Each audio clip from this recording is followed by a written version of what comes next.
cycle. The Haftarah is a section from the prophets that is assigned to each Torah portion. The Torah portion this week is called Lecha. It's in Genesis, and Lecha means go for yourself. And it is what God told Abram when he left the land of Ur. He sent him to the land of Canaan. And in this Torah portion, in Genesis, we see Abram arriving in Canaan, and when he gets there, there's a famine. Now, you can imagine what he thought. Lord, I did what you told me to do. I get here, there's nothing to eat. And so he and Sarah, instead of sticking around, they head south. They don't go back to Ur, the east. They go south to Egypt.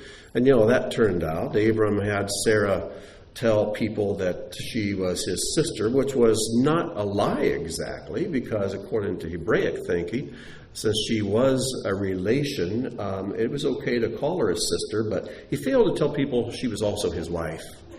And you know how that turned out. And when they came back out of Egypt later, Pharaoh gave them all kinds of wealth, but they also came out with a maidservant named Hagar. God promises Abram that he's going to raise up nations and kings from him. He's going to have many, many children. And so Sarah gets the bright idea, I'll tell you what, just take Hagar as a wife too. And so he does. She gives birth to Ishmael. And then Hagar gets mad and throws him out. And then as you go through, there's Lot, Abram's nephew, who also is a wealthy man. And their servants begin to fight and squawk with each other. And so he tells Lot, Abram tells Lot, says, listen, if you go to the left, to the north, I'll go to the south. If you go to the right, the south, I'll go to the north. And Lot decides he's going to go east to Sodom. And then there's a battle, and Lot and his family, his possessions all get taken. And so Abram saddles up with his servants and chases him all the way north up into the area of Syria to Damascus. There's a great battle, and he rescues Lot. And all the people of Sodom and Gomorrah have been taken, brings them back. Melchizedek comes out and blesses Abram. And in our study of Hebrews, we went over that in quite a lot of detail. And then God makes a blood covenant with Abram, changes his name to Abraham, changes Sarai to Sarah. And again, promises, if you can count the stars of the heavens, that's what your children are going to be like. And Abraham still does not have a son by Sarah. So, with that Torah portion, in ancient times, the rabbis chose to assign to that a half-Torah portion from Isaiah chapter 40, beginning with verse 27. So let's turn there now. Isaiah 40, verse 27.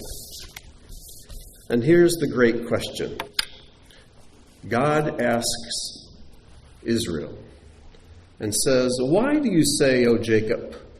Why declare, O Israel, my way is hid from the Lord, my cause is ignored by God? So God asks them a question, says, why are you saying this? Well, they had what they thought was a good reason to.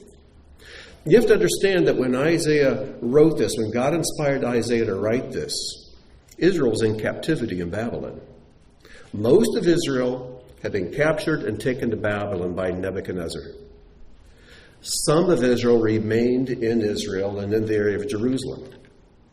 And both groups got to read this prophecy eventually. So the ones that still remain in Israel, they're looking at the Temple Mount. The temple's gone. It's been destroyed. And then the people in Babylon, the vast majority of the Israelites who are in captivity in Babylon, are thinking, we're not in our land. Our temple's been destroyed. Here we are, we're captured. They might have been tempted to start thinking maybe the gods of Babylon are greater and more powerful than the God of Abraham, Isaac, and Jacob. Because after all, the Babylonians won. Destroyed our temple, the house of our God. They've captured us and taken us out of our land. And so God asked him, why are you guys even wondering where I'm at? Doesn't it seem kind of odd that God would ask them that?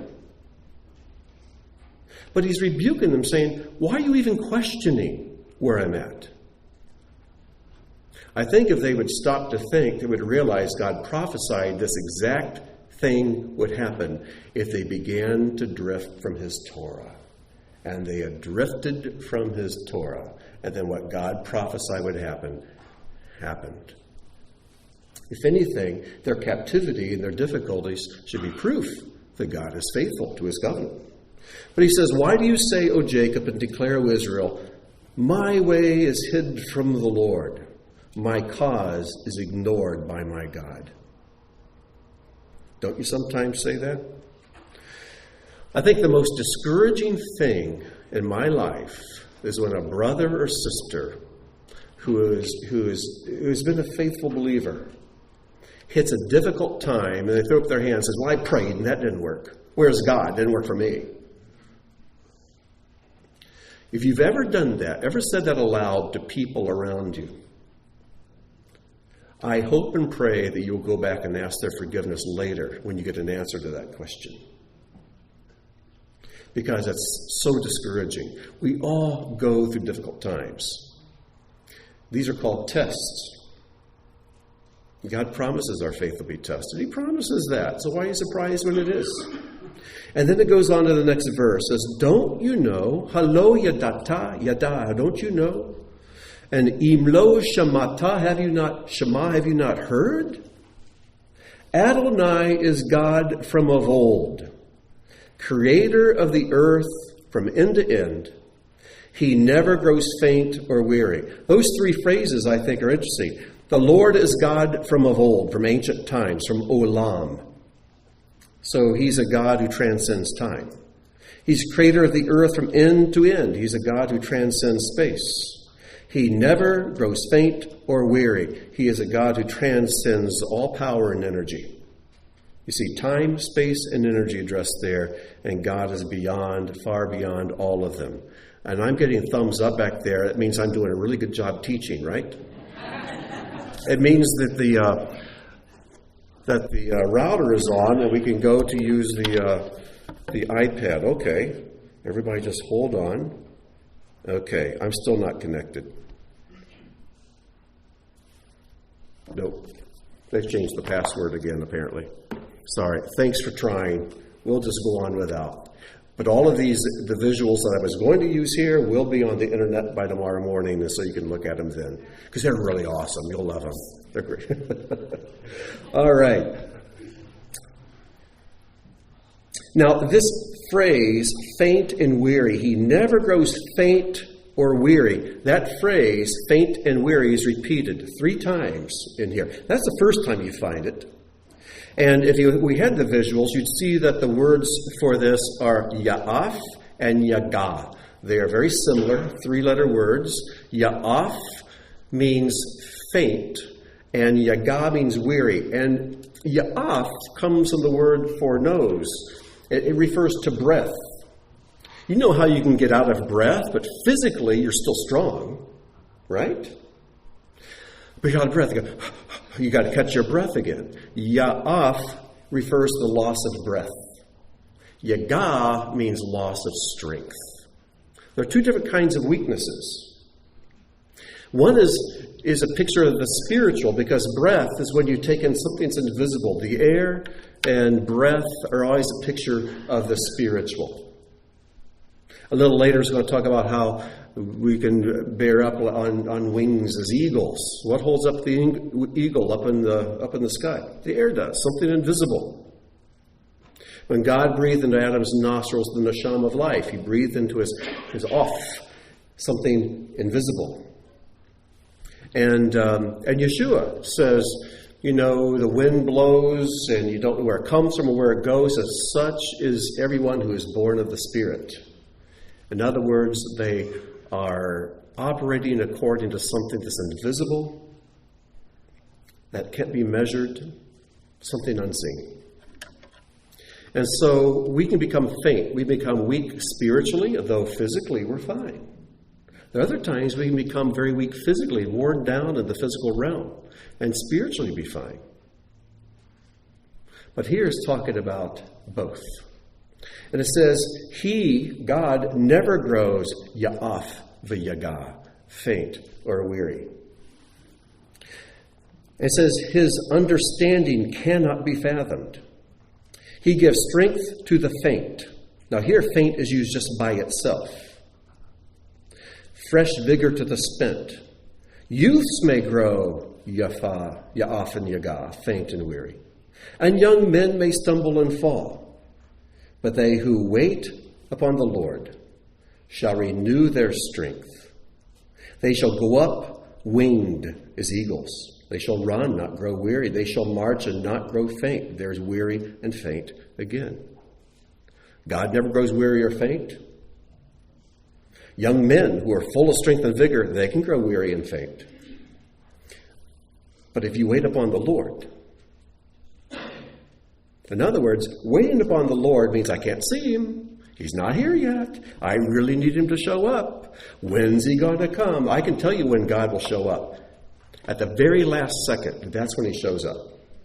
If he shows up 2 seconds early, it's not him. It's always the last second. His timing's perfect. That's how you know it's him. It says, those who wait upon the Lord, they'll renew their strength. They don't become weary and faint. Now I want us to go back and look at every time I read this is the third time we've gone through the Haftarah portion over the last 12 years or so. And this time, as I was looking at that phrase back up in verse 28, it says, his wisdom cannot be fathomed.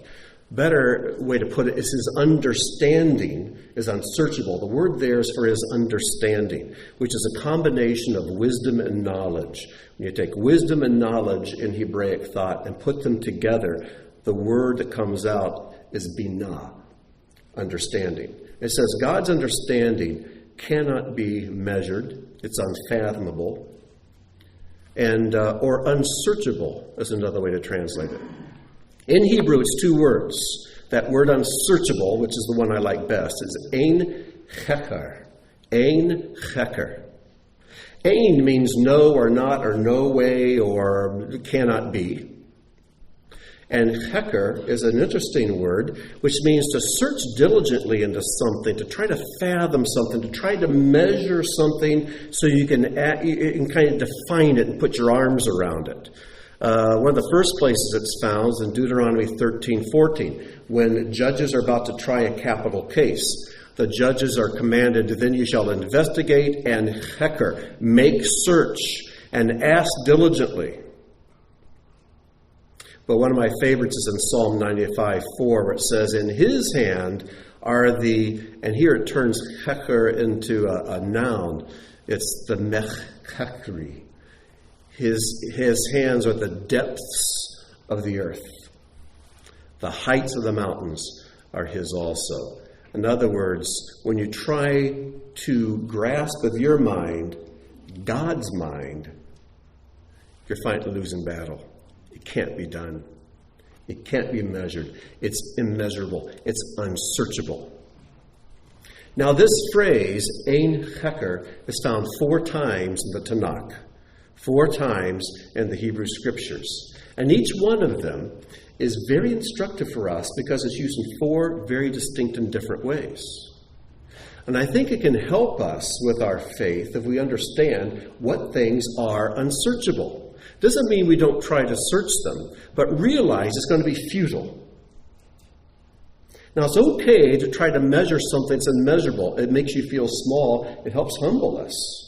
It helps us to appreciate how huge something is. The first place it's found is right here in Isaiah 40, verse 28. Have you not known? Have you not heard? Adonai is the everlasting God, the creator of the ends of the earth. He does not faint or grow weary. His understanding is ein cheker. It is unsearchable. So the first thing we discover is God's mind is beyond our ability to comprehend. His thoughts are higher than ours. His ways are higher than ours. We cannot comprehend his thoughts. If we could, we'd need to find a better God. Okay? The next place we find it, and I'm taking the books in the order they're found in the Hebrew Bible, not the English Bible. The next place it's found is in Psalm 145:3. Psalm 145:3. It says, great is Adonai, and greatly to be praised, and his greatness is ein checher. It is unsearchable. His greatness. His greatness is beyond our ability to comprehend. He is everywhere at all times, though you may not see it or recognize it. I came across a quote just this morning. Robins are a little behind, and so this is how you get your extra little quotes on Saturday morning.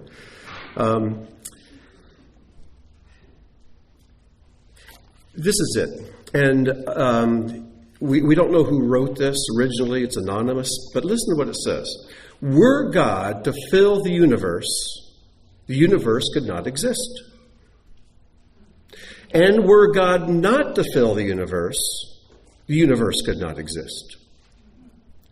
It is then through perfectly balanced self-limitation that the Infinite One enables the possibility of existence.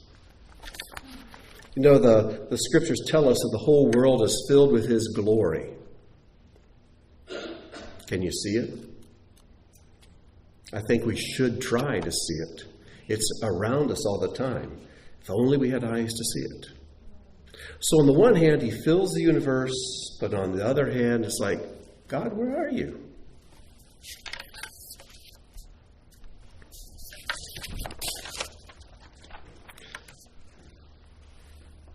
Now the next one, and this one just really hit home with me. I kept chewing on this all week. Proverbs 25, verses 2 and 3. Proverbs 25, verses 2 and 3. It is the glory of God to conceal things, but the glory of kings, plural, is to search things out. As the heavens for height and the earth for depth, so the heart of kings is unsearchable. It's not the hearts of kings or the heart of the king. It's the heart, singular, of kings, plural. The heart of kings is unsearchable. What does that mean? Who are the kings here? Is Solomon talking about himself?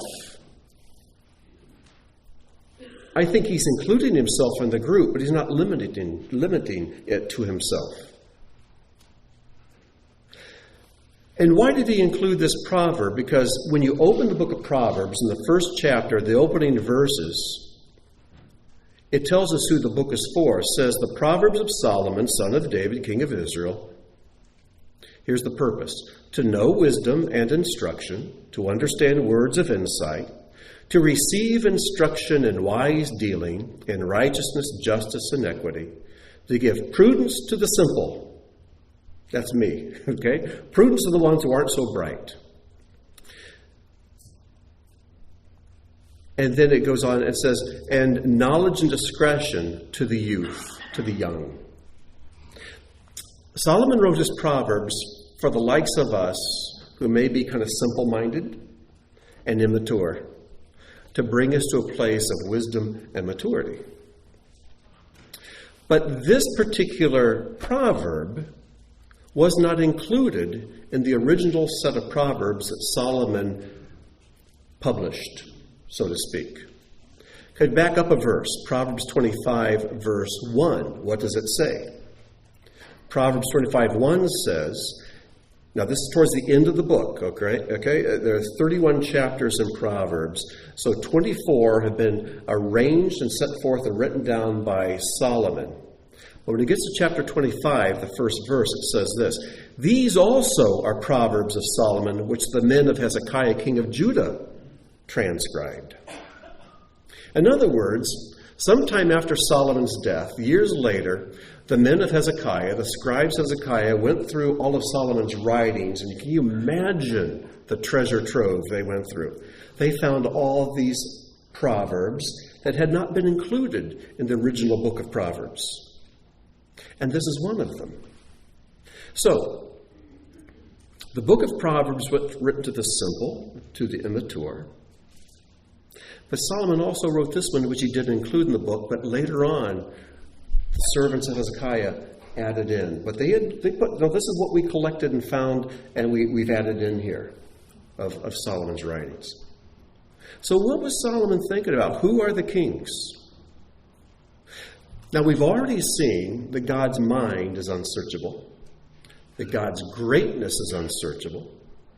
And in Job, we're going to read in just a moment that his deeds are unsearchable.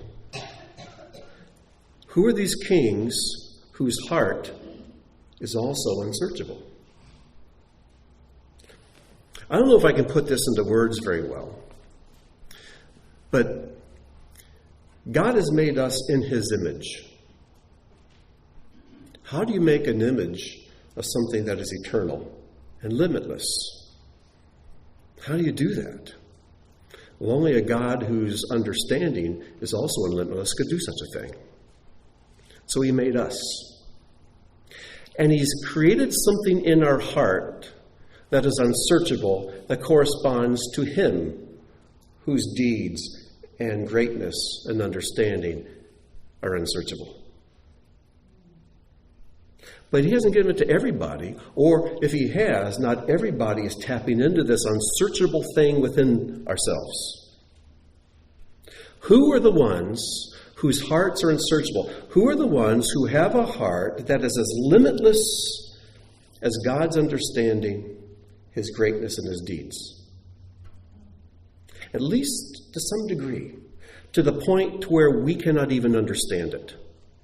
Now, let me just say here, I don't understand my heart. It trips me up, leads me astray, confuses me at every turn. I do not trust my heart.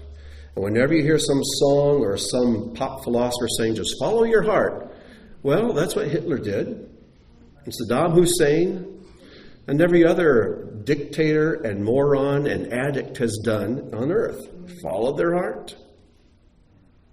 There's something beyond my heart that I'm to follow. Because my heart says, do this, but God says, no, do this.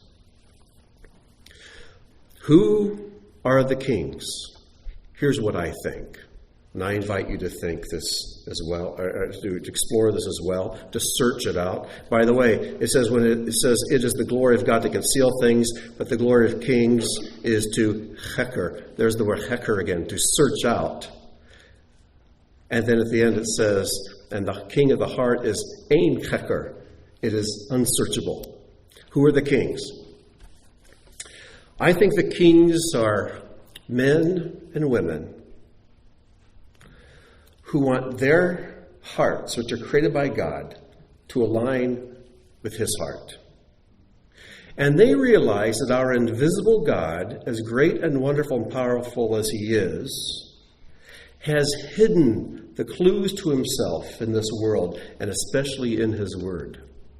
And it's his glory to conceal a thing.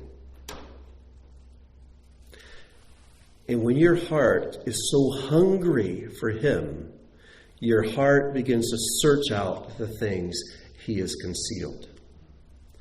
Your glory isn't his glory. His glory is to hide it. He's the origin and the creator. He's the composer of these wonderful hidden things.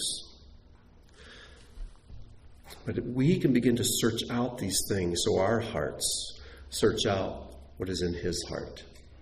And any human heart that searches to know God in the depths. I can't know him in my brain. I can't understand him here. I cannot comprehend him with my five senses. But there's an invisible part of me that's not so limited. That invisible part of me can begin to search out my wonderful origin, my invisible God. Solomon was the son of David. And what did David write in Psalm 119? He says, Lord, open my eyes that I may behold wonders out of your Torah. Solomon was raised by a king, a man, David, who knew the wonder of searching out things that God had hidden. So, the question is, where is your appetite? Is your appetite only for the surface things of this world, the animal desires, the things that satisfy for just a moment and then they're gone? Or is that eternal part of you, that thing in you that's unsearchable, I at least should say, is there that part of you that's searching out for the eternal God? If so, your heart is just as unsearchable as anything else that's unsearchable. It's vast, it's huge, and it makes room for God to fill. So many of us want to grasp God with our brains. Well, our brains are pretty tiny. You don't get a small piece of him, and it's not really him. It's just some facet of him. Our emotions are pretty limited, and they wear out and get numb pretty quick. So we just try to grasp God with our emotions. We're not going to get him. If we try to grasp with our theology is pitiful. We're going to address that a little bit later. Our theology, it may be accurate as far as it goes, but the only problem is it doesn't go very far. Because it's a product of our understanding of what's not understandable. Of trying to comprehend and explain something that's incomprehensible and unexplainable. It's something deep in our hearts that clicks with God's eternality. I'm not doing very good with putting this into the words, but I'm hoping you can kind of grasp where I'm going with that. Because there's something wonderful about that passage. Anyways, we're just going to have to move on. I feel like I could just keep trying to beat this and trying to explain it. It's unsearchable. I can't explain it. So, Job 9, verses 8 to 11. I love this. It says, Job is speaking, it says, "Who alone stretched out the heavens and trampled the waves of the sea, who made the bear," these are constellations now, Ursa Major, and Orion, the Pleiades, and the chambers of the south, who does great things beyond searching out, Ein Kecher, and marvelous things beyond number. But I had to include this next sentence. "Behold, he passes by me, and I see him not. He moves on, but I do not perceive him." Job is saying God is invisible. He's everywhere. He's just as close as my very breath. I can't see him, can't perceive him, but look at his handiwork. And from that, I can begin to interpolate a little bit of how great and wonderful and unsearchable our God is. So God's deeds are beyond our ability to comprehend. But now there are two more uses of this term, but they're in Paul's writings. If we go to the Brit Chadashah, we find two more places. Romans 11:33, and here I believe Paul is actually thinking about this week's Haftarah portion in Isaiah 40. Romans 11:33 says, "Oh, the depth of the riches and wisdom and knowledge of God, how unsearchable are his judgments and how inscrutable his ways." So God's ways and decisions are beyond our ability to comprehend. His ways and decisions are beyond our ability to comprehend. And then one more time, in Ephesians 3, verse 8. Paul says, "To me, though I am the very least of all the saints, this grace was given, to proclaim to the Gentiles the unsearchable riches of Messiah." I'm quick to explain to people that I do not understand God. Such a thing's impossible. I don't understand Yeshua. I don't. And so trying to explain who he is, how he got here, his relationship to the Father, I don't even try to describe it anymore. When people say, well, we'll try, I'll give them some, and they usually say, well, that's not very satisfactory. I'll say, I know. Because it's unsearchable. I can't explain him. He's far too wonderful to explain. And why in the world we think it's incumbent upon us to be able to explain the Messiah, to explain just how it all works? Who do we think we are? Who do we think we are that we think we can somehow explain it and how it all works? I can't. But what's nice, I now find out it's impossible to understand anyway. It's unsearchable. Unsearchable. This is why I get really aggravated. I'm making a confession here. I get really aggravated at people and denominations, or whatever you want to call it, who not only think they can explain him, but they insist you agree with their explanation. Or you're in danger of going to hell for eternity. I mean, really? We're to be people of faith. And our faith should be born out of love for God. And that faith and love works it out in the form of obedience. That is our response to what God has done for us. He's a wonderful Redeemer and Savior. And the response He's awaiting from us is to say, Lord, I'm following you from now on. All this other stuff isn't worth it. You're unsearchable. I know I can't understand you, but I'm going to spend the rest of my life trying to grasp who you are. Because I know you love me, and I love you too. Help me to love you better. Here's my life. I'm following you from now on. And then you have an adventure that goes on for eternity. Do you ever wonder why heaven needs to be eternal? It needs to be eternal because it will take eternity to understand and comprehend a God whose deeds and ways, decisions, understandings, His works, His Messiah are absolutely unsearchable anyway. So He gave us just enough time to accomplish those things. It's called eternity. You get it? Anyways, what a great God we have. I don't understand Him, but oh my goodness, we can still know Him. That's what's neat. And I don't want to embarrass Rob. Well, I don't want to embarrass Robin. But I often say, we've been married for 34 years, and I know her, and I love her, but I still don't completely understand her. I just don't. It's so funny. We had a little discussion on the way over here in the car, and it's so funny how she's got all these complex, as a woman, all women have these complex facets, and they can immediately rotate to a different facets, and just express themselves a completely different way. I remember one night I put my arms around her and I said, Robin, I love you, and you, and you, and you.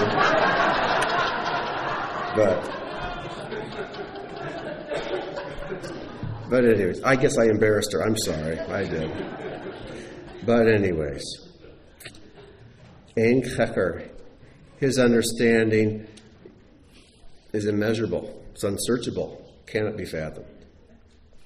So let's move on. We're not going to go as slowly through the rest, but we're going to slow down a couple places here, then read through quickly at the very end.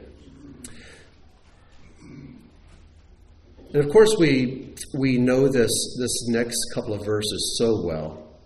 Youths may grow faint and weary, and young men stumble and fall. But they who trust in Adonai shall renew their strength.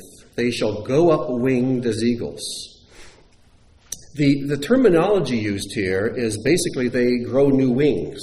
Some put it like they will renew their youth. If you've ever seen an eagle that is molting, they go through like an annual thing where they molt and lose their feathers. They can look pretty scruffy. They're kind of old and beat up and ready to fall to pieces. But once those old feathers finally fall off, there are these new feathers come up. It looks like a brand new eagle. And so that's the image that's being referred to here. They renew themselves. It's like they start all over. Their youth comes back, and they re-tap into that. That's not a word. Re-tap. They go back to being young again. They're rejuvenated, and they who wait upon the Lord. The word that some people translate it hope, but the word there is to wait with hope, to wait in expectation. And waiting is so tough to us creatures trapped in time.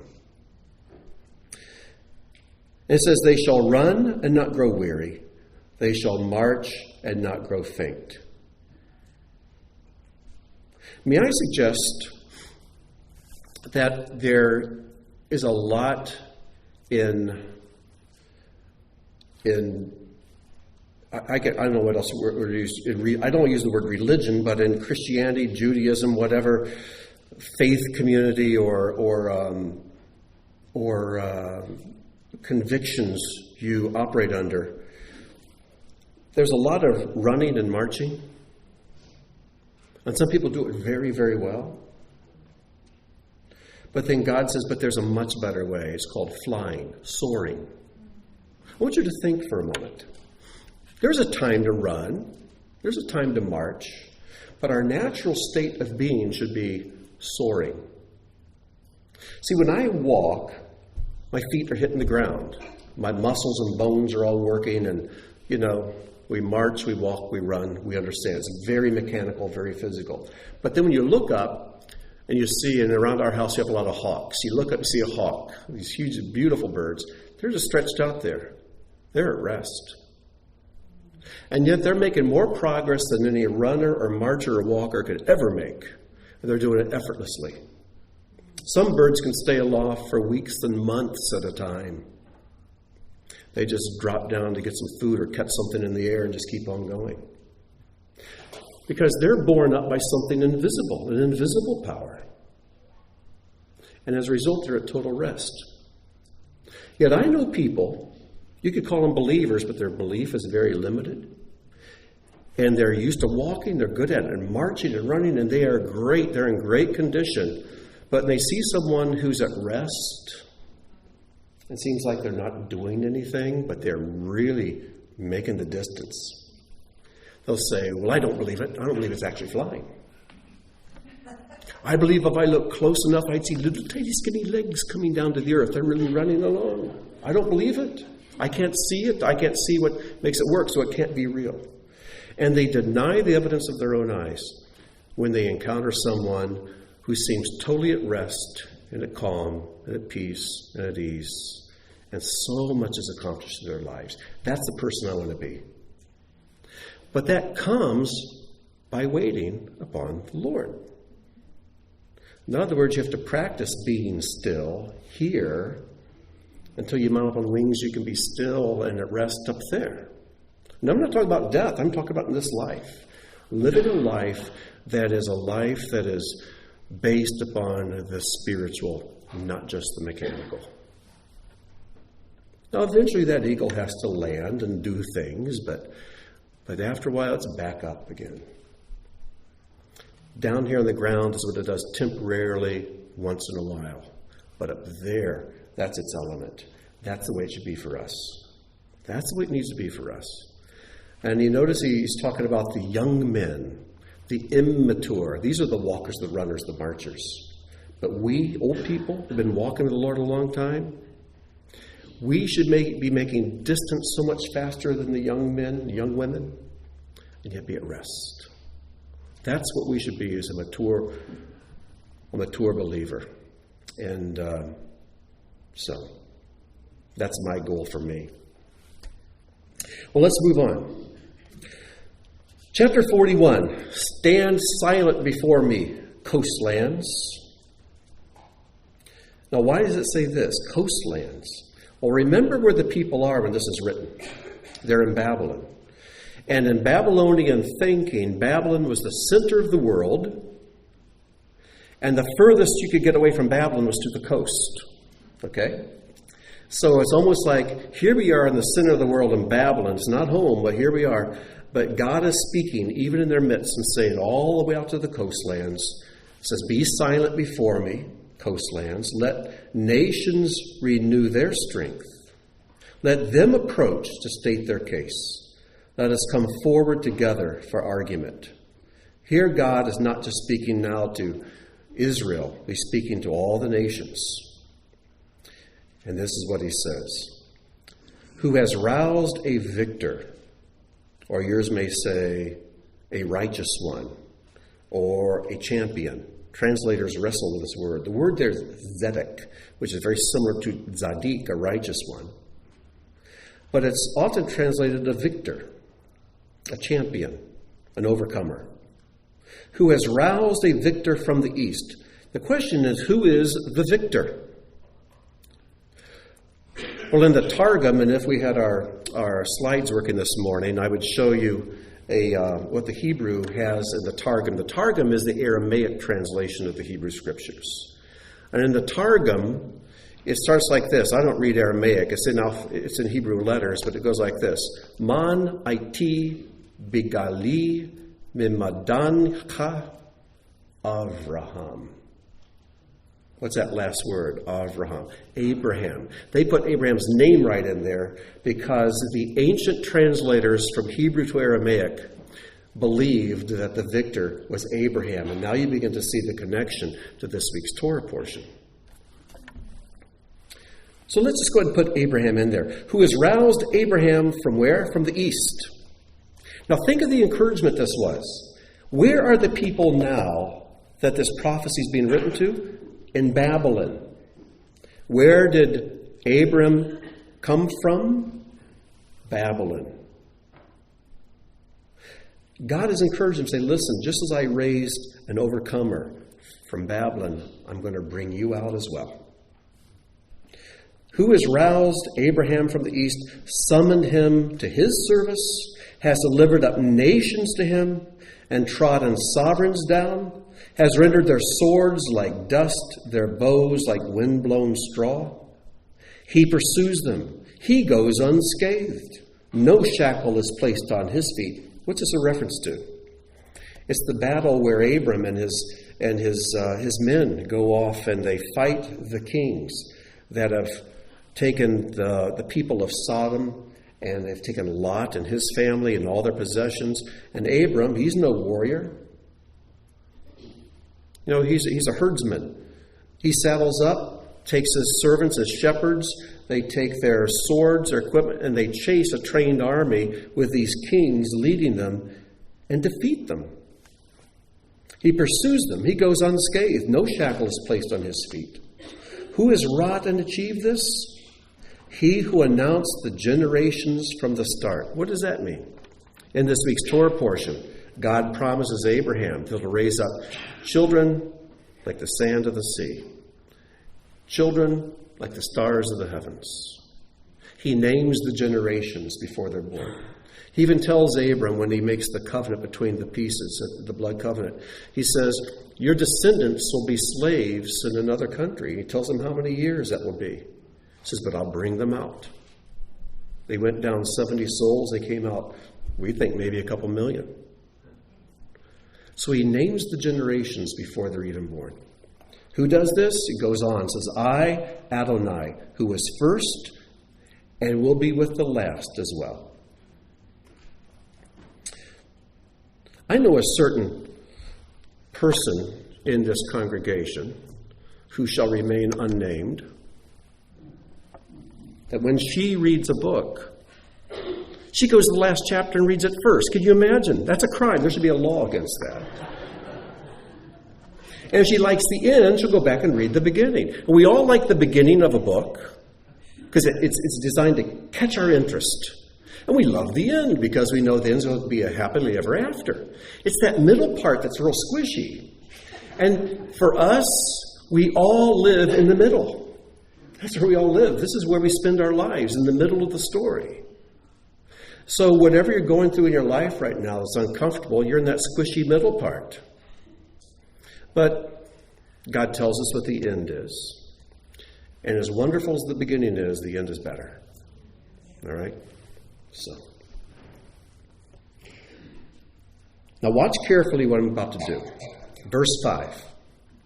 The coastlands looked on in fear. The ends of earth trembled. They draw near and come. But you, Israel, my servant, Jacob, whom I have chosen, seed of Abraham, my friend. There's Abraham again. You whom I drew from the ends of the earth and called from its far corners, to whom I said, you are my servant. I chose you. I have not rejected you. Fear not, for I am with you. Be not frightened, for I am your God. Now what did I do?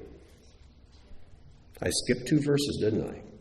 Now if you're just listening, you can't tell I skipped anything. Because the 2 verses I skipped seem to not belong at all in this passage. They're verses 6 and 7. And they don't seem to have anything to do with what came before or what comes after. Because verses 6 and 7 are about idolaters. Now, just before we read that, I want to ask you a question.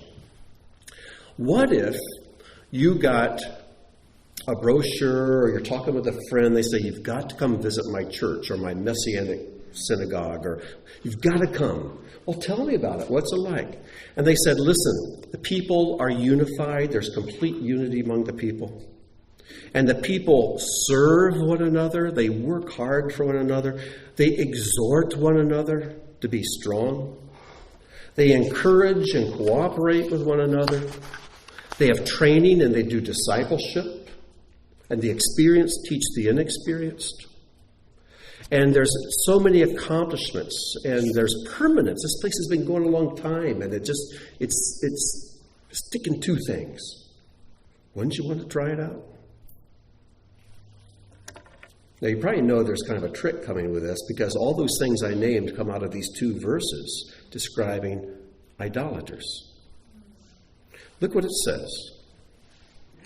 Each one helps the other. So you see unity, you see service. Saying to his brother, be strong. So you see exhortation. The woodworker encourages the smith. The one working with the wood encourages the one working with the metal. So you see encouragement and cooperation. It says, he who smooths with a hammer encourages him who pounds with the anvil. What's being said here is the one who's putting the finishing touches on the idol is encouraging the one who's just starting the process on the new idol. The one who's at the end of the process is encouraging the one who's just starting. It's like discipleship, because you work your way up to the station. So finally now you put the finishing touches on this beautiful idol. And you're encouraging the one who's just at the beginning process, doing the rough work. So there's training. There's discipleship. He says of the riveting, or yours may say the gluing, it could be either one, the attaching. He says of the attaching, it's good, well done, good job, accomplishment, satisfaction. And he strengthens it with nails that it may not topple. We see permanence and stability. And it's describing those who make and worship idols. What's missing in this list? Not one word of God. Not one word of love for God, or obedience to God, or service to God. Now here's the odd thing. Idol worship is very much on the decline in these modern days. You don't see much idol worship going on. You might see a Buddha here or there, or whatnot, but as far as people bowing down and worshiping idols, or you say, hey, what are you doing? I'm going shopping. Oh, what are you looking for? I need to get a better idol. I want to afford a little bit bigger one to put in my living room or my front yard or whatever. That doesn't happen much. What we've done, we've simply changed what we make the idols out of. Truly, idolatry is alive and well. It's just the building materials have changed. And what we can tend to do is we can take a single concept of God, and that concept by itself can be true. But when we take that concept and remove it from who he is, we can take that thing and begin to worship it and insist that others do as well, and that they see it just as we see it. We can take a theology, and even that theology can be true. But when we take God and reduce him down to a theology and say, this is the theology that can save you, I've got news for you. No theology can ever save you, never has saved anybody. God is the Savior. He's the Redeemer, not your theology about him. And yet it's so easy to forget that God's the Savior and think, well, this theology is. No, you embrace this theology, you're saved. I don't think so. And I know for a fact that growing up in a godly family and in a very sound church, I did not trust God for my salvation. I trusted my theology. I didn't know God.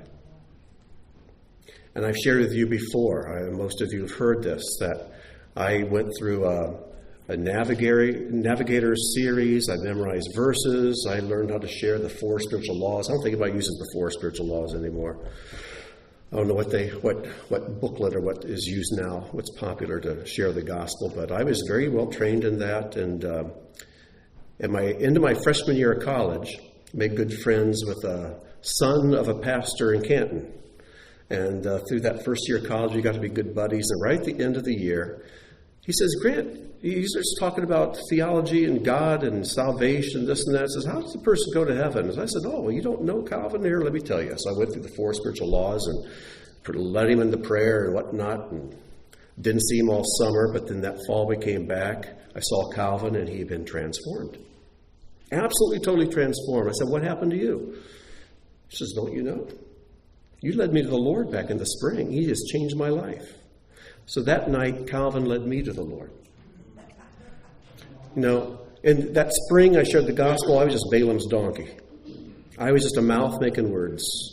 But there's power in the words. And when he spoke them back to me, and I saw it coming from a living testimonial of what the power of truth can do, then finally they pierced my own heart. They went from up here down into my heart. And I began to realize it's not theology that saves anybody. God is the Redeemer, the living Redeemer. Our theology is just our childlike best trying to explain God with sentences. But he's unsearchable, isn't he? Let's introduce people to the real, true God. There's something hardwired into us. We want to make God tangible, explainable, something that's swallowable. We want to reduce him down to a pill, to a statement, to a doctrine, a theology. And all of those attempts, in some way or other, are idolatrous. What God wants us to do is be lights. And you can't define light. You can't explain it. But people who are tired of the darkness will always be attracted to it every single time. And this is why the Messiah tells us, let your light so shine among men, that they may see your good works. Then they can see what you're doing and building. And it's not idols. They're good works, investments in lives, not in stuff that people can worship. That they may see your good works and give glory to you? No, but to your Father in heaven. That's what we're to be. Let your light shine. Be lights. And with that, there's a warning I have for you. You know, Beth Tikkun, as wonderful as this place is, as unique as this place is, as healthy as it is, we're just that far from being idolatrous. Always have been, always will be.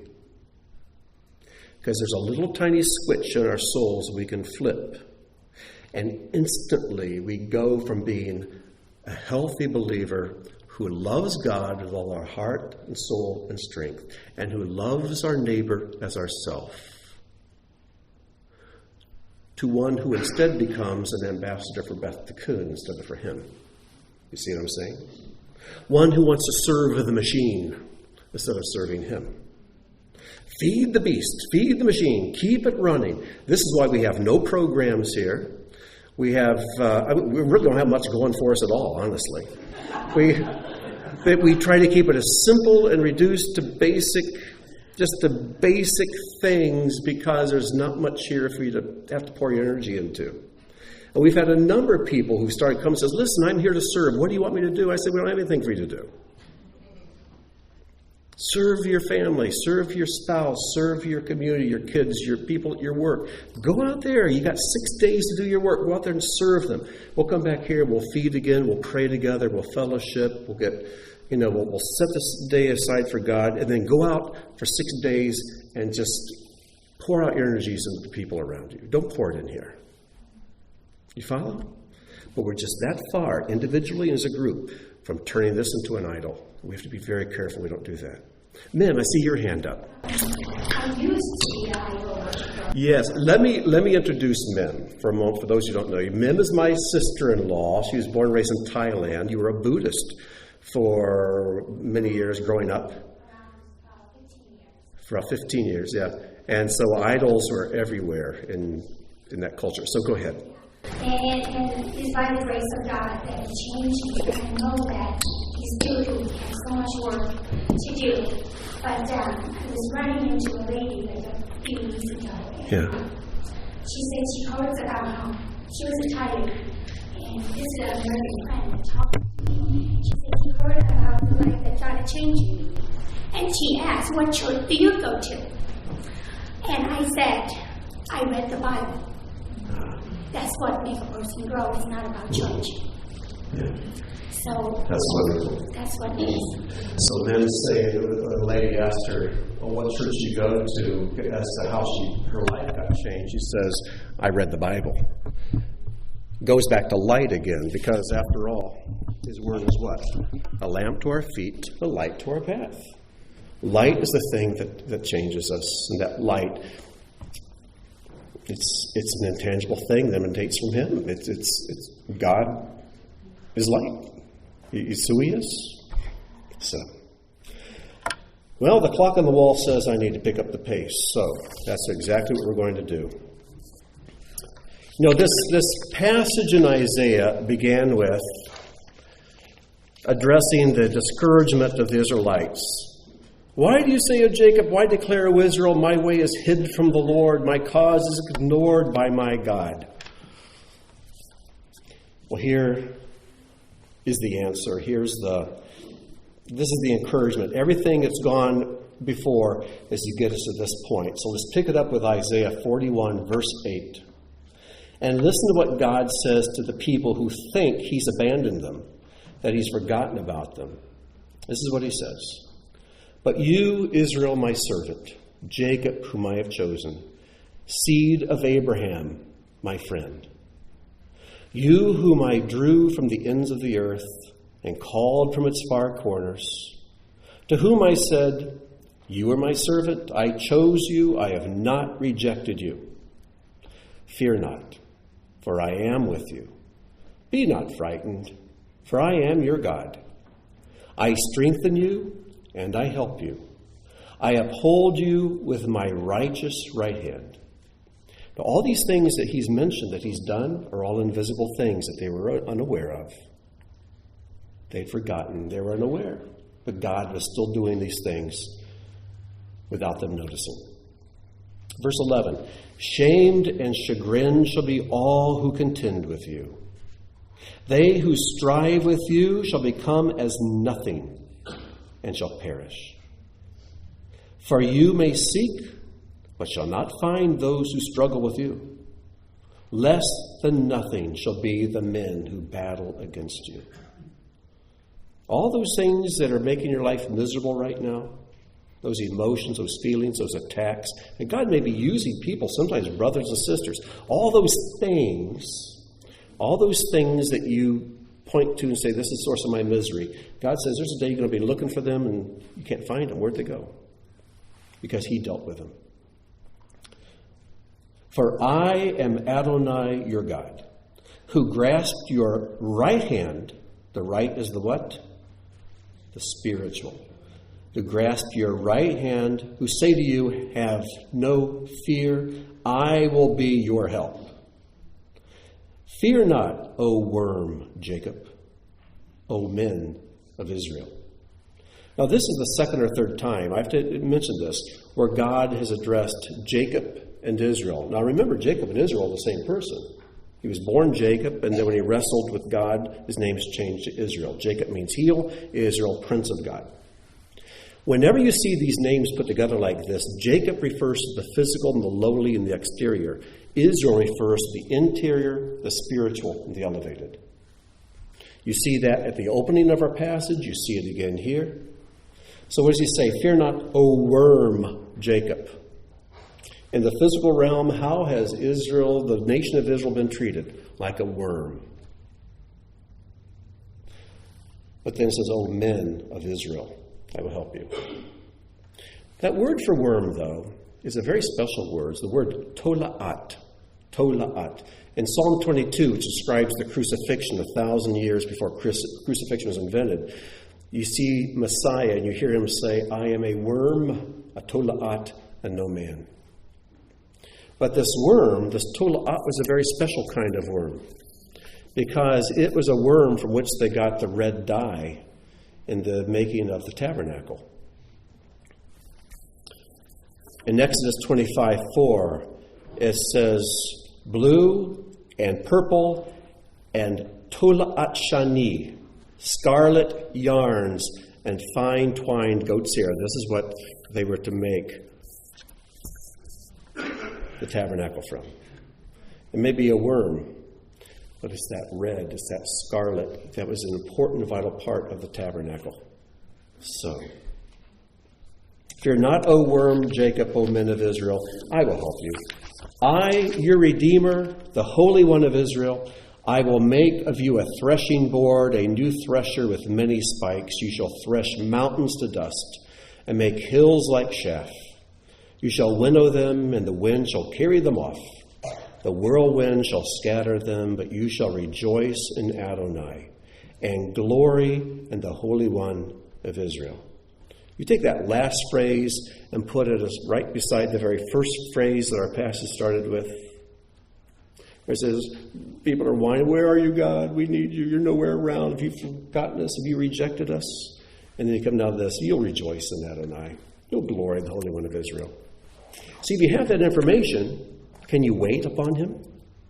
Can you wait? You have to. You have no choice.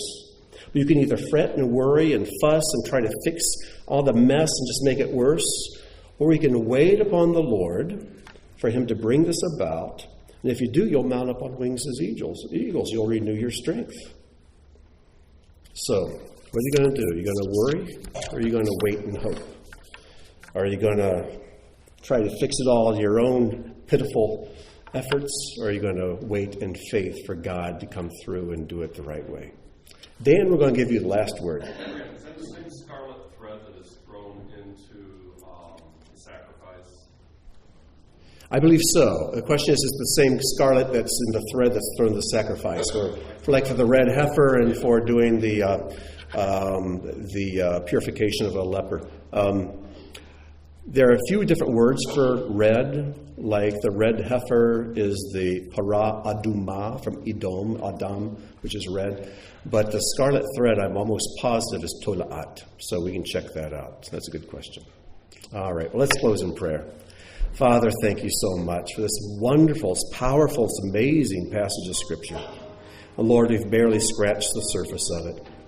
But thank you for eternity, that we can spend searching out what is unsearchable and trying to delve into something whose depths cannot be found. So, Lord, we thank you so much that you give the likes of us words and truth as wonderful as these. We give you praise and glory for it. Help us to be patient and to be faithful, even though we're stuck in the middle of the story right now. For we know that the ending is good. And we give you praise for it even now ahead of time. In Yeshua's name.